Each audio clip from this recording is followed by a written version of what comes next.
Je commence. Bonjour.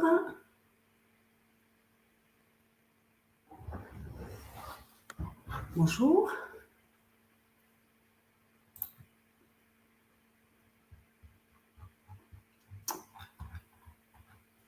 Bonjour à tous.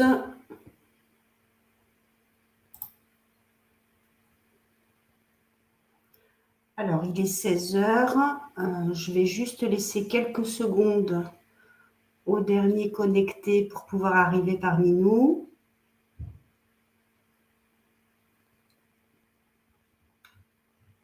Voilà, parfait. Alors, bonjour à tous. Merci beaucoup d'être ici dans le cadre de la semaine de l'évolution professionnelle. Donc, la thématique du webinaire de cet après-midi, c'est bien le bilan de compétences et le conseil en évolution professionnelle.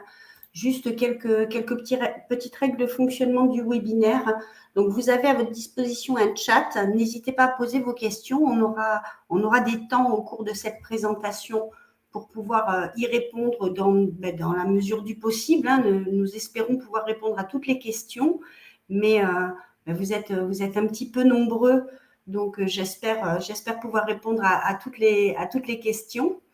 Et puis on va commencer. Donc juste quelques mots sur l'événement. Donc vous êtes ici dans le cadre de la semaine de l'évolution professionnelle, enfin des semaines de l'évolution professionnelle, puisque ça a commencé déjà la semaine dernière, qui sont organisées par l'APEC et le réseau Avenir Actif. Le réseau Avenir Actif qui est l'opérateur pour le conseil en évolution professionnelle des salariés du privé et des personnes indépendantes. Donc, vous avez certainement vu qu'il y a toute une série d'événements qui sont organisés au cours de ces 2 semaines. Et l'idée, c'est que ce sont des webinaires d'information qui sont gratuits et qui sont accessibles à tous, quel que soit votre statut, mais en tout cas, ce qui vous réunit, c'est que vous vous intéressez à ce type de problématique. Donc voilà, 70 webinaires thématiques au cours de ces 15 jours, donc la semaine dernière et cette semaine. Quelques mots également pour me présenter. Donc moi, je suis Virginie Augros, je suis coordinatrice pédagogique du réseau Avenir Actif en Occitanie. Voilà, qui est le gros réseau qui dispense le conseil en évolution professionnelle sur toute la région Occitanie. Donc quelques départements, en tout cas, une grosse région en France.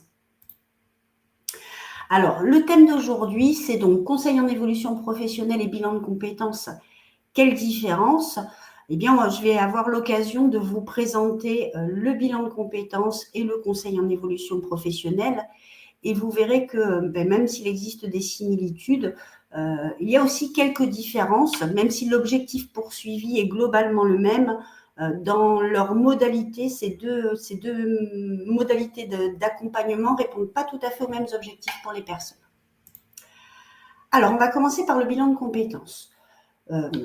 Donc, le bilan de compétences, ça existe depuis très longtemps, depuis la loi de 1991 qui a instauré un droit au bilan de compétences pour tous. Et il a subi quelques transformations dans ses modalités de mise en œuvre, on va dire, au gré des réformes de la formation professionnelle successives. Mais dans l'esprit, c'est toujours la même chose. Donc, tel que c'est inscrit dans la loi, un bilan de compétences a pour objet de permettre à des travailleurs d'analyser leurs compétences professionnelles et personnelles, ainsi que leurs aptitudes et leurs motivations, afin de définir un projet professionnel et, le cas échéant, un projet de formation. Donc, voici ce qui est inscrit dans la loi.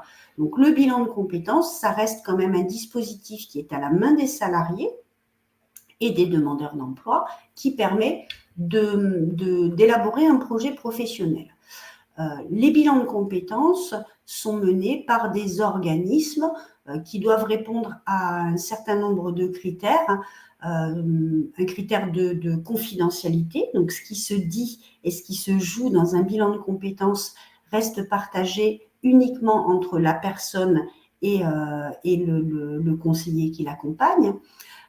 Il doit être impartial, il doit être neutre, donc il y a une absence de jugement et sur le projet et sur la personne, et il est finançable. Un bilan de compétences est finançable via les dispositifs de financement de la formation professionnelle, puisque c'est une action qui est assimilée à une action de formation.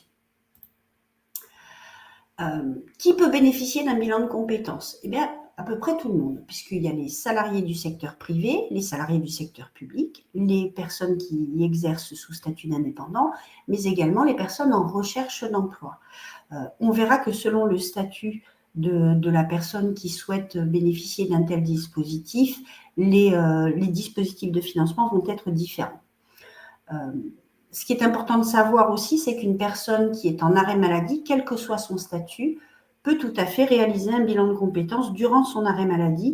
Pour cela, il doit néanmoins faire une démarche particulière auprès de la CPAM pour en avoir l'autorisation. Voilà, puisqu'il est sous statut particulier, il est en arrêt maladie. Donc, il y a les acteurs qui sont en lien avec son arrêt maladie qui doivent lui donner l'autorisation. Ça va être le médecin conseil de la CPAM, ça va être le service social de la CPAM, son médecin traitant. Voilà, tout le monde doit pouvoir se prononcer.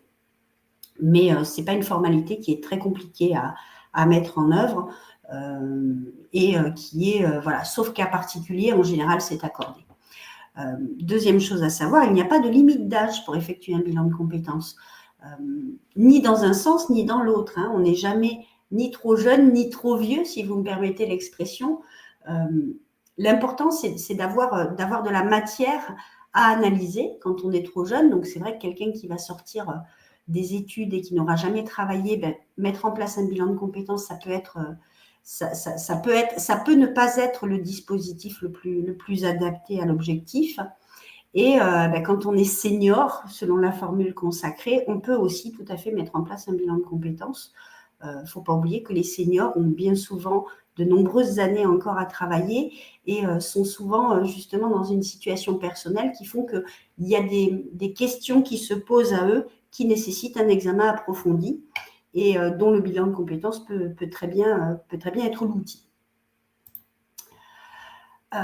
Les objectifs d'un bilan de compétences, donc on a dit, c'est élaborer un projet professionnel. Ça, c'est l'objectif très, très général, mais il y a aussi des objectifs qui peuvent être annexes et qui sont tout aussi importants. Donc, explorer de nouvelles possibilités. Donc voilà, je suis aujourd'hui en poste et je voudrais savoir quel est le champ des possibles qui s'ouvre à moi. Ça peut être aussi trouver un emploi qui me corresponde. Donc, voilà, mon emploi m'apporte plutôt des sources d'insatisfaction. Comment je peux rebondir sur le marché de l'emploi vers une piste qui me corresponde davantage. C'est aussi un moment et un lieu où on va prendre le temps de faire le point sur soi.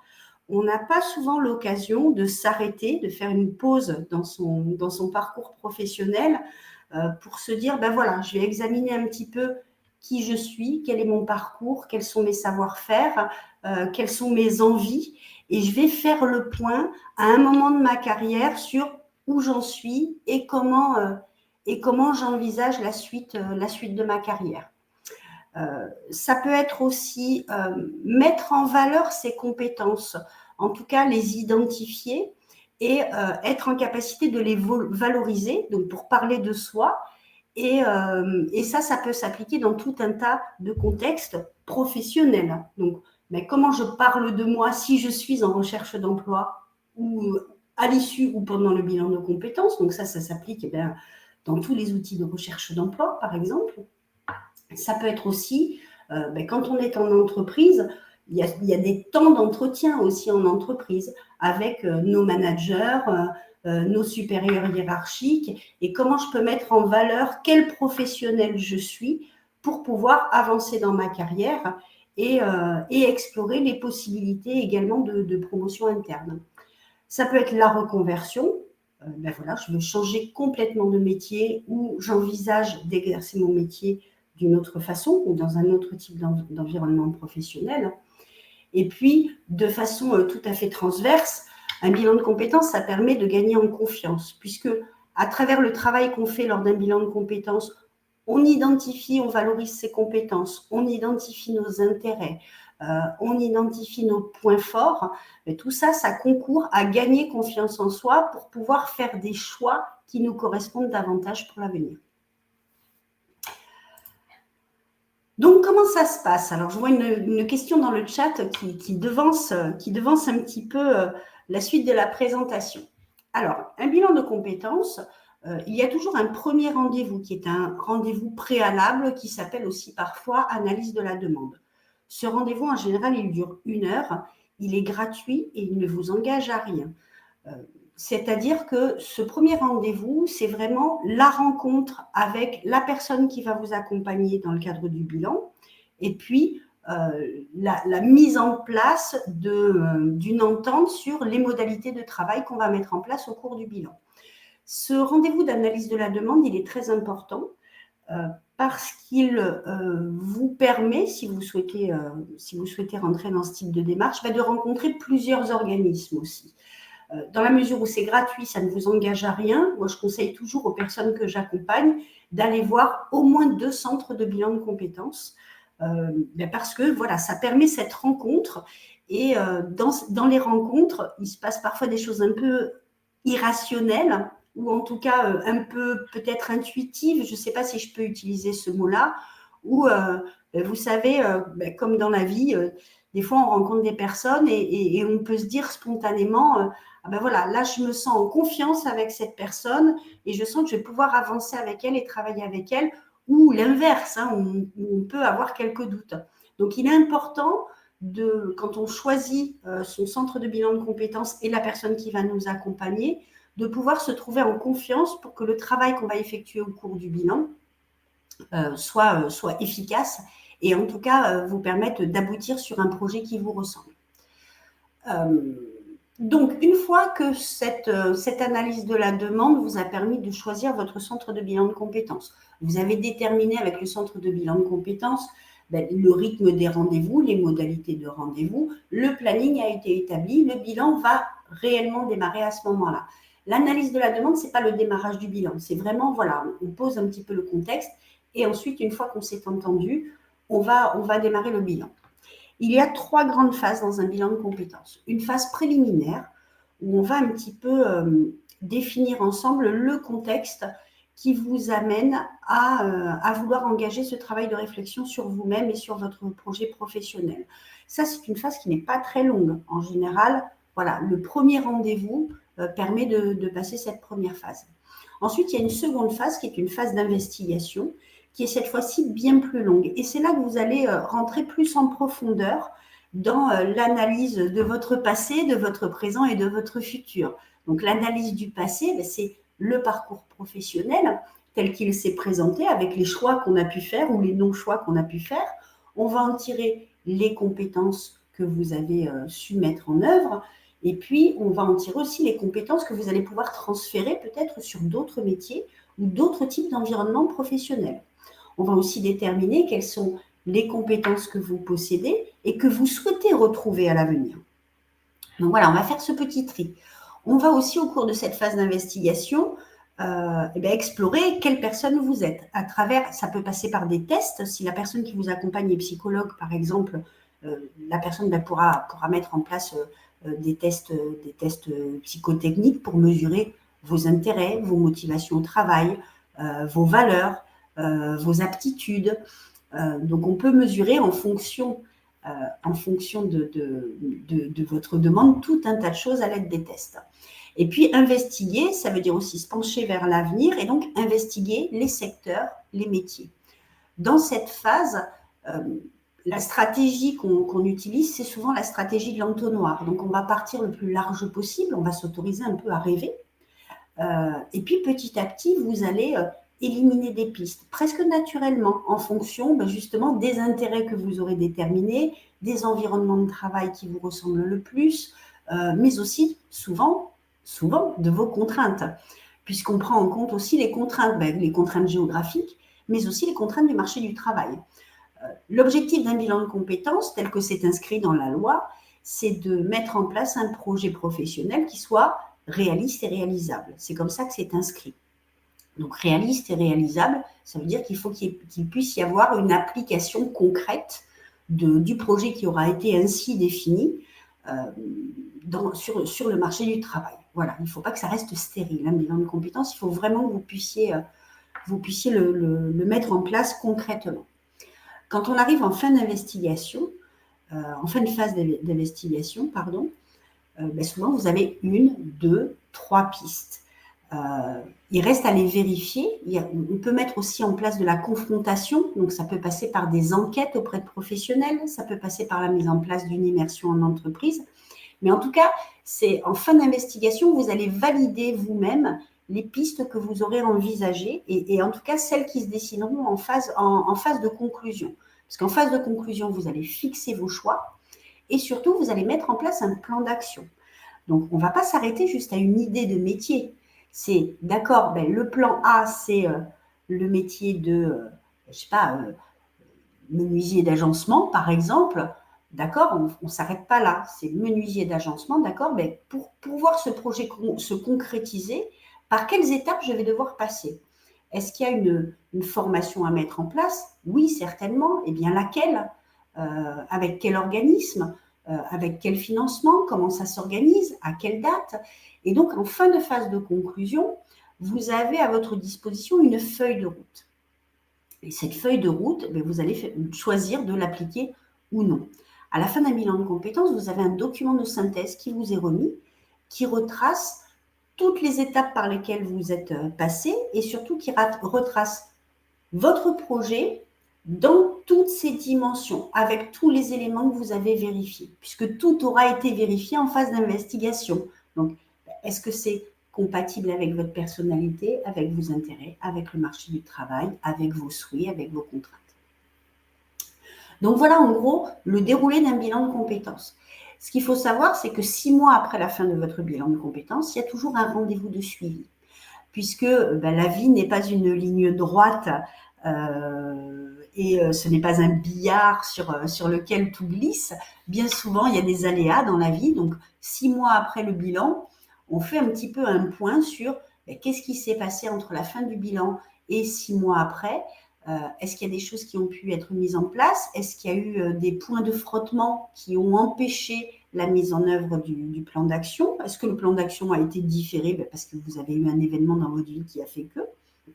Donc, en tout cas, 6 mois après, on fait toujours le point sur le projet qui a été ainsi défini. Donc, voilà comment ça se passe un bilan de compétences. Juste en conclusion, je vous dirais aussi que au cours d'un bilan de compétences, c'est vous qui allez élaborer votre projet. Ce n'est pas la personne qui va vous accompagner. C'est vraiment vous qui allez élaborer le projet et la personne qui vous accompagne, elle va être là pour vous donner des outils de questionnement, pour vous faire vous poser des questions auxquelles vous n'auriez peut-être pas pensé si vous aviez fait le choix de mener cette réflexion par vous-même. Donc voilà. Un bilan de compétences, c'est vraiment impliquant. Donc, ça dure en général 24 heures, c'est le maximum. Ça dure, vous allez trouver des bilans de compétences qui durent moins de 24 heures.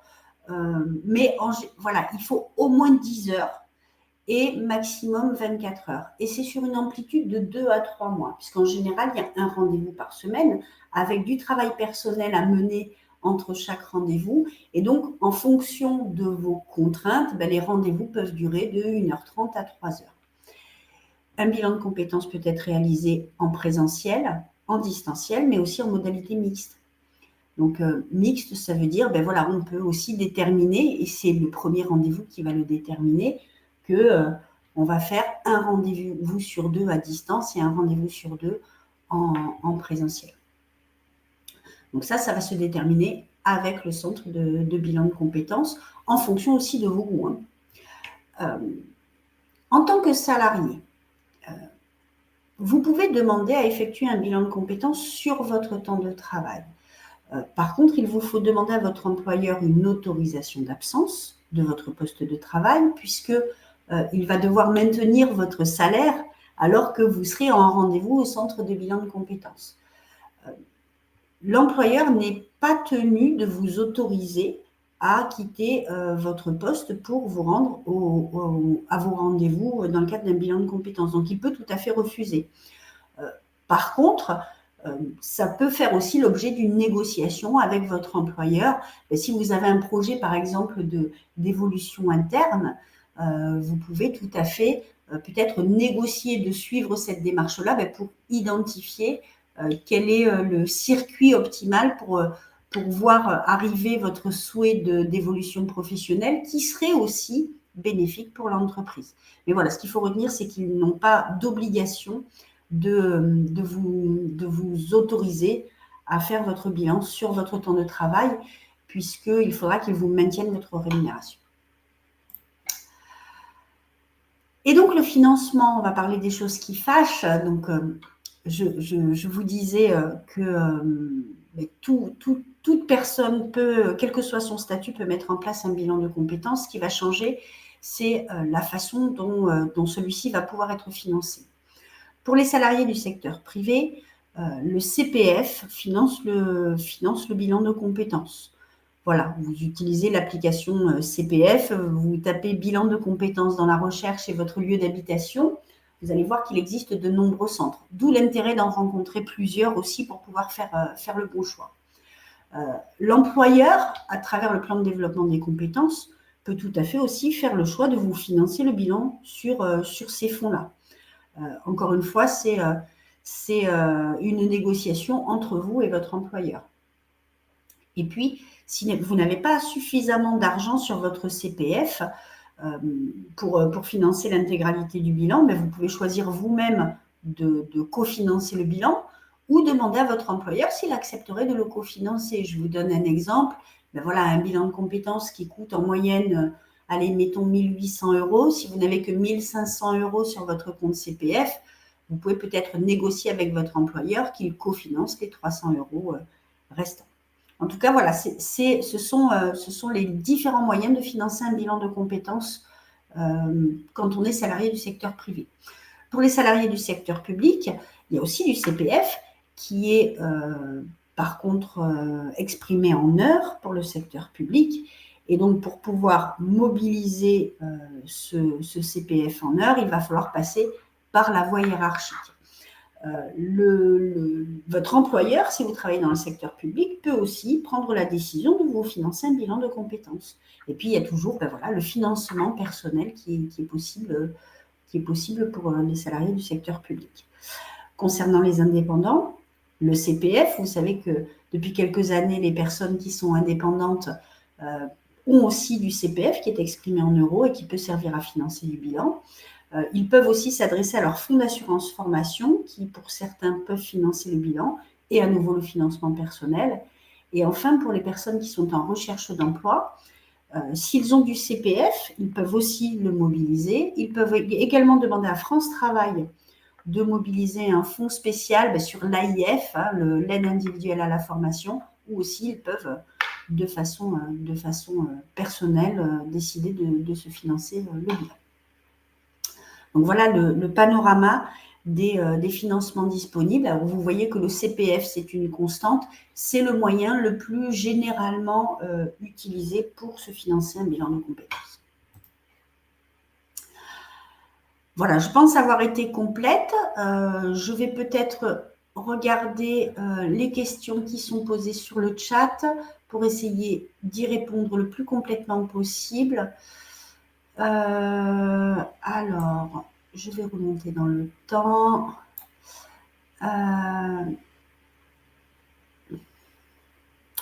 La confidentialité des résultats du bilan est un principe de base. Oui, je suis d'accord. Je vous disais, un bilan de compétences, c'est confidentiel. Ça se passe entre la personne qui vous accompagne et vous-même. Je vous ai parlé du document de synthèse qui vous est remis en fin de bilan. Un centre de bilan de compétences ne transmettra jamais ce document de synthèse à une personne externe.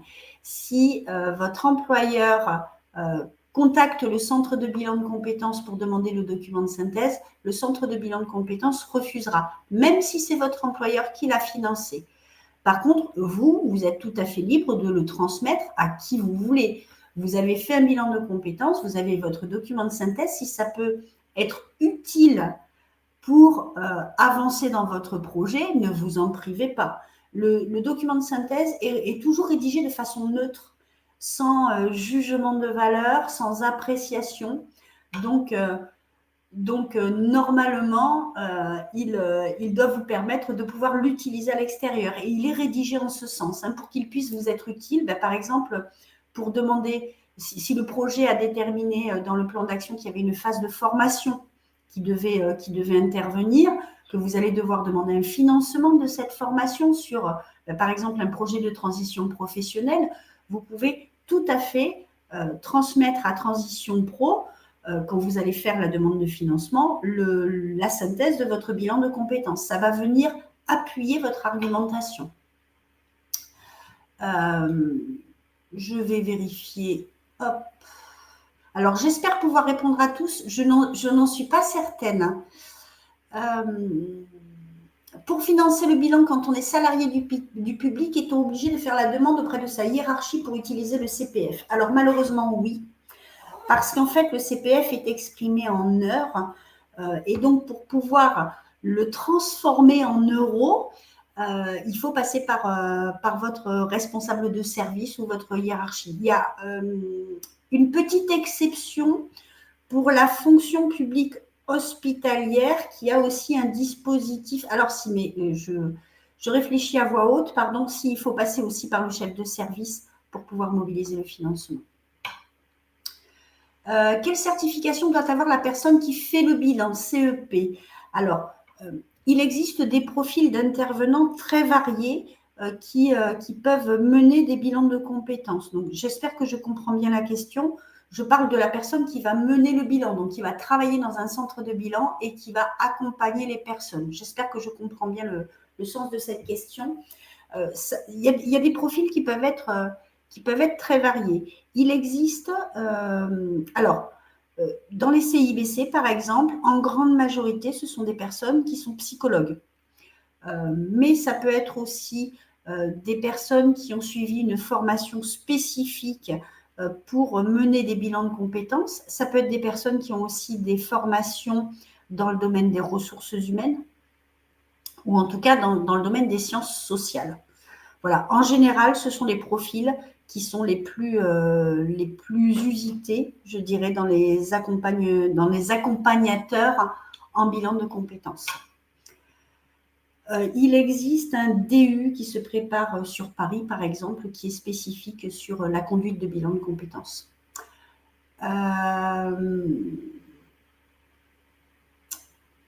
Je remonte dans le chat. Voilà, sur les tarifs, il y a des tarifs qui sont très variés, qui peuvent être pratiqués. Ça dépend de la durée du bilan, ça dépend de ce qu'on vous propose et aussi de ses modalités. Et puis, ça dépend aussi de la région dans laquelle vous habitez, de façon très prosaïque. Les bilans qui se réalisent dans les grandes villes, en région parisienne, par exemple, Paris et sa région, sont en général un peu plus chers parce que les charges sont un peu plus chères. L'entretien de suivi à 6 mois est-il obligatoire? Oui, il est obligatoire, il est inscrit au terme de la loi dans les déroulés des bilans de compétences. Donc, il est obligatoire, mais il n'a pas toujours lieu parce que parfois, je vous parle d'expérience, parfois on a fixé un rendez-vous 6 mois après et souvent on le fixe le rendez-vous dès la fin du bilan de compétences et puis la personne ne vient pas, même si on fait des rappels, parce qu'il s'est passé des choses dans sa vie. Est-ce qu'il y a un formalisme particulier? Non, il n'y a pas de formalisme sur ce bilan à 6 mois. Il n'y a même pas de feuille de présence. Voilà, l'idée, c'est d'avoir une petite prolongation et en tout cas un ajustement. Souvent, il y a un ajustement du plan d'action en fonction des événements qui sont survenus depuis la fin du bilan. Mais non, il n'y a pas de formalisme particulier sur ce suivi à 6 mois. Comment le CEP oriente-t-il les personnes vers le bilan de compétences? Vers quel annuaire ou quel site internet? Alors, on va parler du CEP juste après. Juste si dans le cadre du conseil en évolution professionnelle, on identifie qu'il y a besoin de faire un travail très approfondi sur le projet, on indique aux personnes, on explore à travers le site du CPF, tout simplement, puisque vous l'avez vu, en majorité, c'est c'est finançable avec du CPF. Donc, on utilise le moteur de recherche du CPF pour identifier les organismes qui sont certifiés Calliope, donc qui répondent aux exigences qualité de l'État, qui est déjà une première indication. Hop.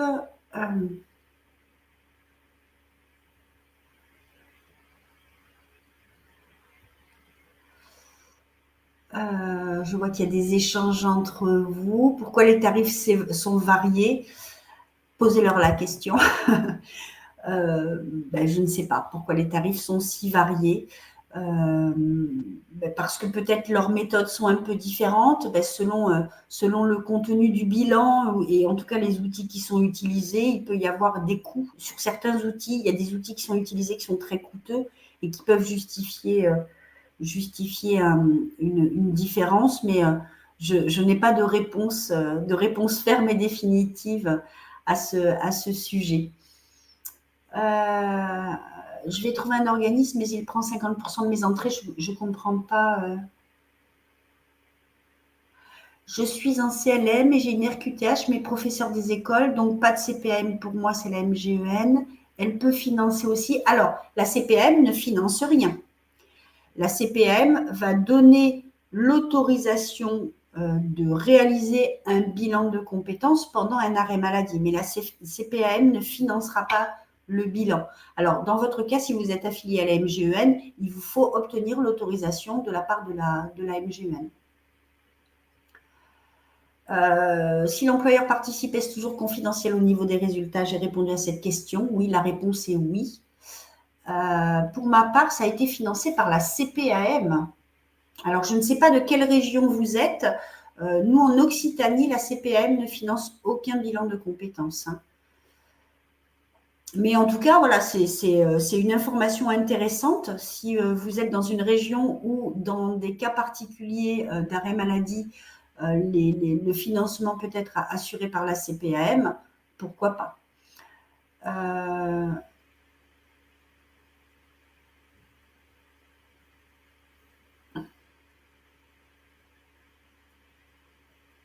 Nota, il n'est pas obligatoire au sens de l'eau. Alors, attendez.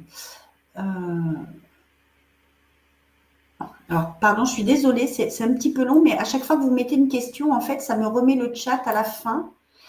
Donc, je pense que je vais manquer des questions. Je confirme le coût des outils peut être très onéreux, les tests. Ça dépend du temps en face à face, oui. Normandie, je n'ai rien payé ni CPF utilisé.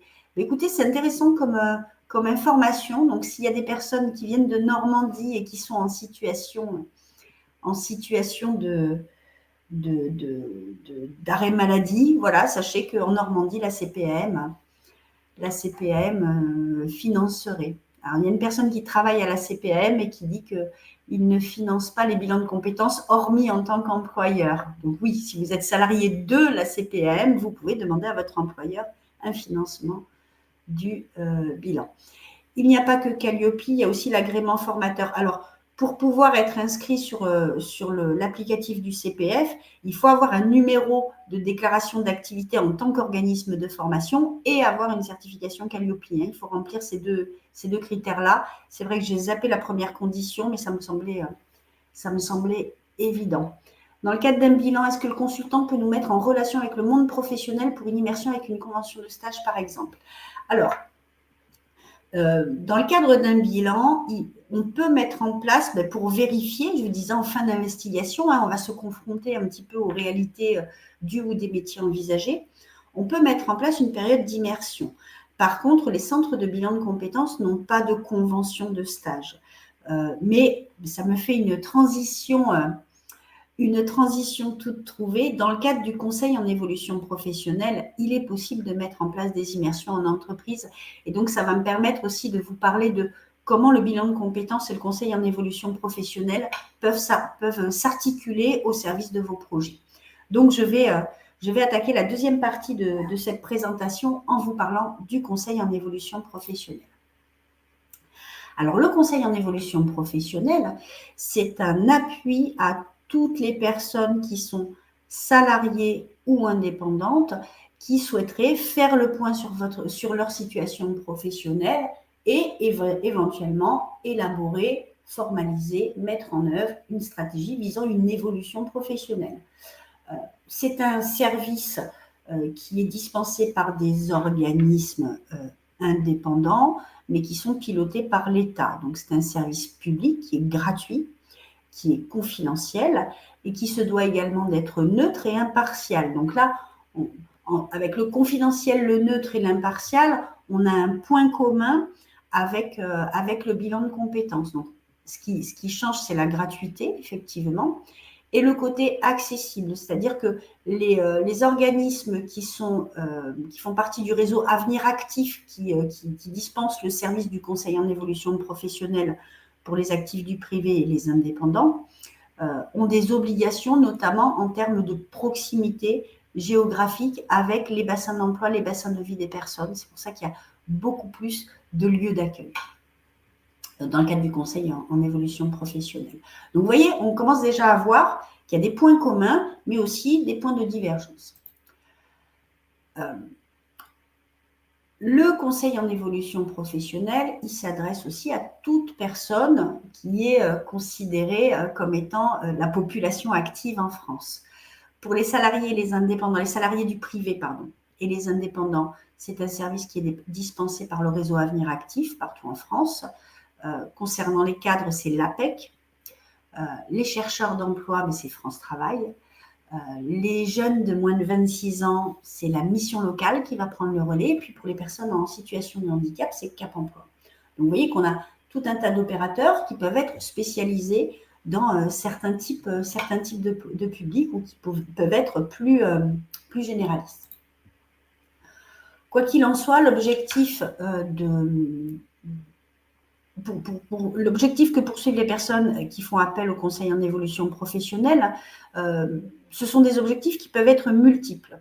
Ça peut être, on l'a vu dans le cadre du bilan de compétences aussi, une évolution professionnelle, une reconversion, mais ça peut être aussi obtenir une certification, ça peut être aussi envisager des mobilités internes ou externes, ça peut être aussi avoir aussi un point d'écoute sur sa situation professionnelle. Ça peut être aussi envisager une création ou une reprise d'entreprise. Donc, en tout cas, quel que soit le projet que la personne, en tout cas le dessin que la personne poursuit, elle peut faire appel au conseil en évolution professionnelle, qui va lui donner de l'information, qui va l'accompagner, qui va lui apporter un appui, notamment sur la mobilisation des dispositifs et en particulier les dispositifs de financement. On me demande la première slide, donc j'espère que c'est celle-ci. Donc voilà, en fonction des publics. Donc c'est un service qui constitue un conseil individualisé et adapté à chaque personne. Et donc je vous disais, c'est aussi un lieu et un temps où la personne, elle peut aussi exprimer son besoin et avoir un premier niveau d'information. Donc, souvent, c'est le premier rendez-vous. Le premier rendez-vous, on analyse la situation, on analyse la demande, on essaye d'identifier quel est le besoin qu'il y a derrière cette demande, et puis on commence à mettre en place des modalités d'accompagnement s'il y a besoin d'un accompagnement. Il y a souvent des personnes qui viennent, qui ont besoin d'une information vraiment très ponctuelle et très en réaction à un besoin, et qui ne sollicitent le conseil en évolution professionnelle, qu'une seule fois dans sa vie. Et puis, suite à ce premier rendez-vous, il y a un accompagnement personnalisé qui peut être mis en place avec les personnes. Donc, pour être accompagné pas à pas dans la mise en œuvre du plan d'action. Et alors, comment ça s'articule avec le bilan ? Eh bien, parfois, je vous disais, il y a des personnes qui prennent rendez-vous avec le conseil en évolution professionnelle, qui ont besoin ou envie de changer de métier ou d'environnement professionnel et qui ont besoin d'être accompagnés en profondeur parce qu'ils n'ont pas d'idée. Ce qu'ils savent, c'est qu'ils ne peuvent plus rester dans cette situation professionnelle-là pour des raisons qui leur appartiennent et qu'ils vont souvent énumérer, mais ils n'ont pas d'idée et ils disent, voilà, moi j'ai besoin d'être accompagné pour définir un projet professionnel qui corresponde à mes aspirations, mais aussi mes contraintes, etc. Donc, ces personnes-là, on va souvent leur présenter le bilan de compétences, tel que je l'ai fait lors de la première partie de cette présentation. Et on va les inviter à rencontrer des centres de bilan de compétences. Souvent, c'est des personnes qui vont rentrer dans cette démarche, mais parce que ils ont besoin d'être accompagnés, soutenus et vraiment de creuser les problématiques qui sont les leurs. Et puis, à la fin de leur bilan de compétences, je vous disais, il y a un plan d'action qui est mis en place. Mais ces personnes-là reviennent voir le conseil en évolution professionnelle et ont cette fois-ci une aide très opérationnelle à la mise en œuvre du plan d'action. On parlait de mettre en place des périodes de stage. Il n'y a rien qui empêche une personne de faire un bilan de compétences, voilà, d'avoir sollicité le conseil en évolution professionnelle, d'être en cours de bilan de compétences, de voir que ce serait intéressant peut-être de passer 1 ou 2 journées avec un professionnel pour valider le métier vers lequel ils veulent se diriger. Ils peuvent tout à fait solliciter leur conseiller en évolution professionnelle pour mettre en place des conventions de stage, à la condition que ce stage se déroule en dehors de leur temps de travail. Alors, prendre un rendez-vous avec un conseiller en évolution professionnelle, c'est assez simple. Il existe un site national et vous pouvez avoir accès directement à une prise de rendez-vous, quel que soit l'endroit de France ou de Navarre où vous résidez. Donc, je vous disais, c'est un service qui va s'adapter. Nous, Avenir Actif, par exemple, on ne reçoit que des salariés du privé et des indépendants. On est tenu de proposer des horaires sur le temps du déjeuner, des horaires un peu tardifs le soir, certains samedis. Donc voilà, les rendez-vous vont vraiment s'adapter en fonction de vos contraintes. Contrairement à un bilan de compétences où les rendez-vous ont lieu dans la grande majorité en journée. Quelqu'un écrit « Je renvoie régulièrement mes bénéficiaires vers le CEP en fin de bilan pour les aider à mettre en œuvre leur plan d'action s'ils en ressentent le besoin. » Oui, tout à fait. C'est vraiment un circuit qui est assez fluide en fait entre le conseil en évolution professionnelle et les centres de bilan de compétences. Puisque en fait, à la fin d'un bilan, ce qui peut se passer, c'est que la personne, elle a été accompagnée, soutenue, elle a mis en place son projet. Et puis elle repart, c'est le dernier rendez-vous, elle a un plan d'action, elle peut se trouver très démunie.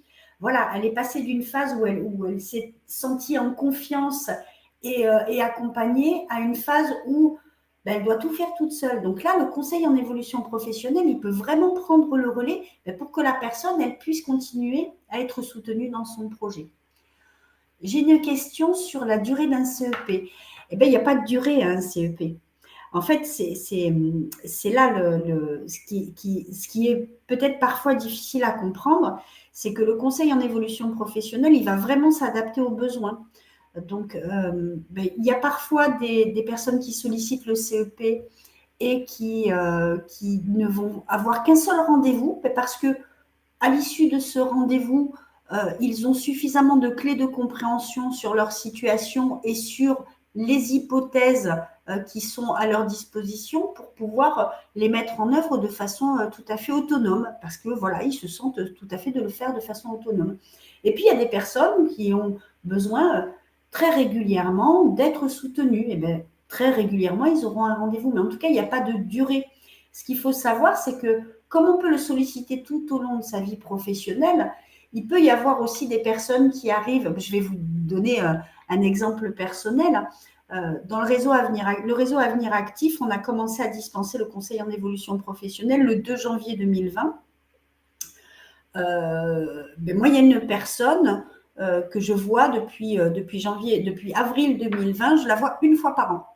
Une fois par an, aux alentours du mois d'avril en général, elle me fait un message, elle me dit j'aimerais bien qu'on fasse le point sur ma situation, on fixe un rendez-vous, on se voit, elle me raconte tout ce qui s'est passé dans sa vie professionnelle, on fait le point sur les hypothèses qu'on avait mis en place l'année précédente et puis voilà, on avance comme ça tranquillement. Donc toujours est-il qu'il Il n'y a pas de durée imposée, il n'y a pas de rythme imposé, il n'y a pas de modalité imposée, puisque c'est un service qui va s'adapter.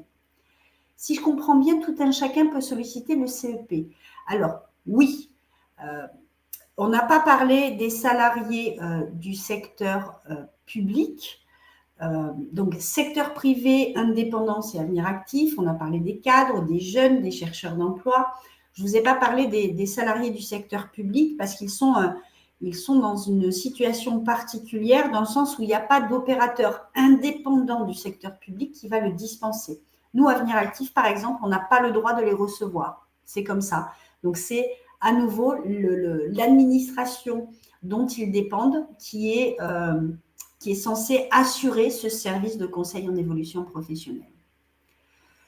Le CEP peut ensuite conseiller sur la mobilisation de transition pro pour le projet de reconversion, projet de transition professionnelle, dispositif démissionnaire, VAE, oui, tout à fait, mais aussi tous les autres dispositifs qui existent, hein, les abondements avec le compte personnel de prévention, par exemple, les abondements avec la CPM pour les personnes qui sont victimes d'accidents du travail. En tout cas, le CEP a aussi cette mission d'information sur les droits des personnes. L'intervenante disait que c'est 13 heures maximum. Non, c'est une moyenne. 13 heures, c'est très long. En général, c'est pas autant, mais ça peut aller jusqu'à 13 heures. C'est pas un maxi. Il n'y a pas de maxi, en fait. Ça n'existe pas de maxi dans le conseil en évolution professionnelle. Quelle est la différence entre le CEP et un coach professionnel? Alors, le CEP, le conseil en évolution professionnelle, c'est une offre de service, des modalités d'intervention et une posture qui sont formalisées à travers un cahier des charges. Donc, c'est-à-dire que quelqu'un qui est conseiller en évolution professionnelle, il doit avoir une expertise sur les dispositifs, mais aussi avoir cette posture de neutralité, notamment, qui est inscrit dans le cahier des charges. De plus, le CEP, c'est gratuit. Un coach professionnel, vous allez le payer et il va vous falloir définir quelle est sa posture. Quelle est sa posture et comment vous allez travailler avec lui. Alors que dans le conseil en évolution professionnelle, c'est transparent. Si vous allez sur le site du conseil en évolution professionnelle, ces éléments sont clairement énoncés.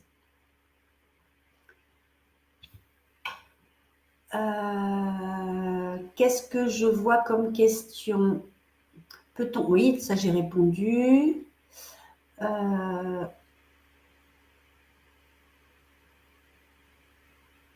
Quelle est la durée d'un CEP? J'ai répondu.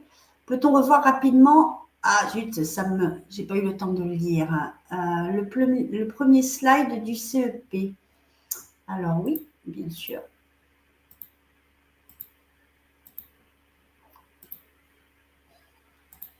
Voilà, donc je vous la raffiche. Alors, un agent du secteur public, c'est une question intéressante, qui est sur un cumul d'emploi à 50% en tant qu'auto-entrepreneur, peut-il se rapprocher d'un CEP? Donc, quelqu'un, effectivement, qui serait salarié du secteur public, mais qui aurait en plus une activité indépendante, peut faire le choix d'être accompagné par Avenir Actif, effectivement. En revanche, si son projet est un projet qui implique la fonction publique, c'est-à-dire qui doit mobiliser des dispositifs propres à la fonction publique, il se peut que ce ne soit pas le bon endroit. Parce que en tant que CEP des salariés du secteur public, du secteur privé, pardon, en fait, on a une expertise sur les dispositifs, mais pour le secteur privé. Les dispositifs du secteur public, on ne les connaît pas ou pas bien, en tout cas. Donc voilà, j'espère que je réponds à la question. Y a-t-il du conseil à la création d'entreprise? Alors, alors, ça dépend ce que vous entendez par conseil à la création d'entreprise. Le conseil en évolution professionnelle n'est pas spécialisé dans la création d'entreprise, c'est-à-dire que ce n'est pas un accompagnement à la création d'entreprise. Ce qui se passe en général quand les personnes ont un projet de création d'entreprise, c'est qu'on va lui indiquer les relais intéressants pour justement travailler son projet de création d'entreprise. Donc, vous voyez, c'est aussi une façon d'obtenir de l'information. j'ai un projet de création d'entreprise, à qui je peux m'adresser pour être appuyé? Le conseil en évolution professionnelle a la réponse à cette question. Le CPOI. Ok, donc je pense que je n'ai pas raté de questions.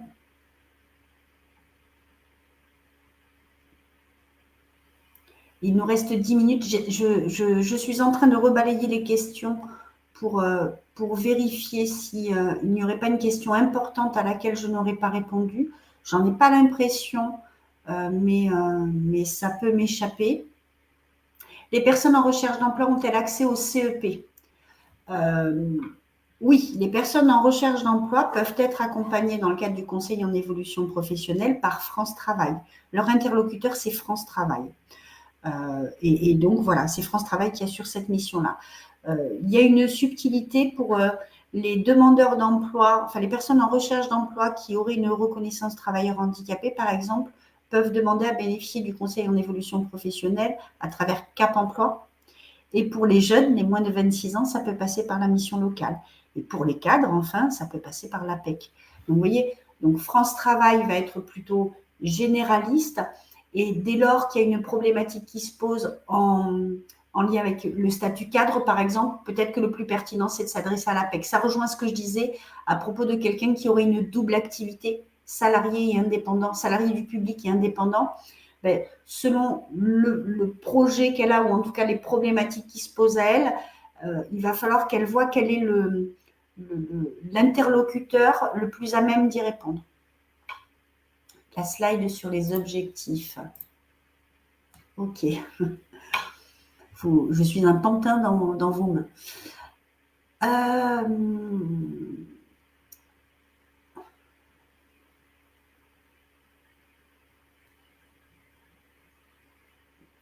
Ah, voilà, je reviens sur le bilan de compétences par la CPAM, puisque je suis remontée un peu dans le chat.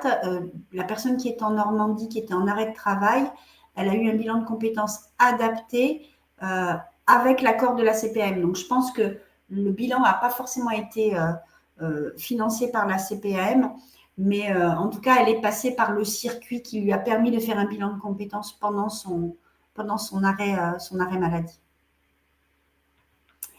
Merci Aurélie, c'est gentil, c'est votre petit mot.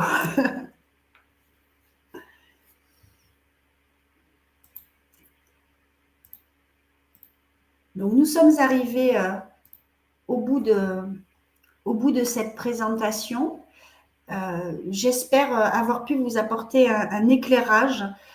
Donc n'hésitez pas à aller voilà, dans le cadre du conseil en évolution professionnelle, hein, moncep.org, c'est là que vous pouvez prendre rendez-vous directement avec un interlocuteur dans le cadre du conseil en évolution professionnelle. N'hésitez pas à y faire appel d'ailleurs si vous êtes, si vous êtes en tout cas en questionnement, quel que soit votre statut. Voilà, ça vaut toujours le coup à un moment donné de s'arrêter et d'avoir une oreille attentive et neutre qui va peut-être vous aider à prendre du recul et y voir un petit peu plus clair. Et puis le bilan de compétences, ben voilà, gardez-vous-le derrière l'oreille. C'est vraiment une façon d'approfondir un petit peu l'élaboration d'un projet à travers un accompagnement qui soit personnalisé et qui soit vraiment au plus près de votre besoin. Je vous remercie en tout cas de votre participation. Vous étiez très nombreux. C'est assez agréable de voir que quand on organise des manifestations, on suscite de l'intérêt. Donc, je vous remercie. Je vous souhaite une très bonne fin de journée à tous. Et je vous dis peut-être à bientôt sur un nouveau webinaire.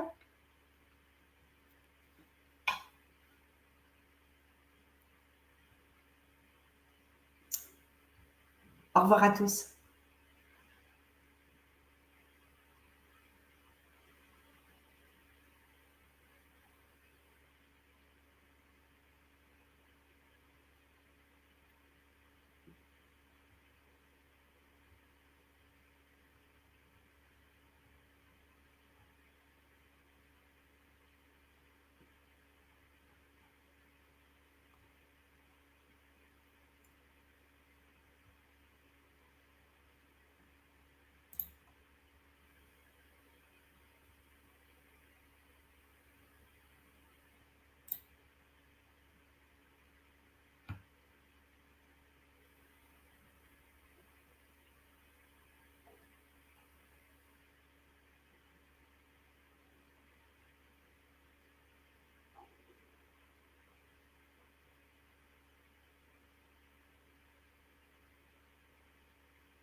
y est, je l'ai coupé. Ça y est, j'avais oublié. Bon, mais c'est bon. C'était pas trop clair, parce que ça va. 1100.